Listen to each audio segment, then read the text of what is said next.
As far as examples for when you might use an array, well, there's probably too many to count. I mean, let's say you had a program that tracked inventory for a warehouse. You would want your inventory to be in an array or some other data structure that may or may not be more appropriate in that situation. But the same concept applies. An inventory is a thing, but it contains zero to many other things.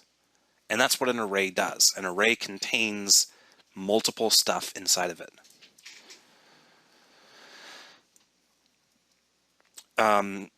In games, you might want to do things like track how many bullets there are on the screen, and you might want to be able to loop through all of the bullets you have on the screen to know if any of your bullets has collided with any of your game objects. Or you might need a collection of, well, enemies. I mean, there might be only just be one player in your game, but you might have 1,000 enemies. How are you going to keep track of that? Are you going to go in and sit there and type in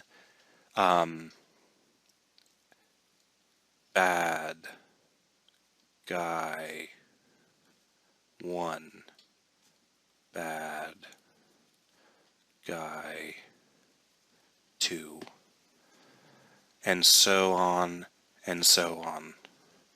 Are you really going to write that code? No. Instead, you're going to write a bad guy array or similar data structure, which we'll talk about.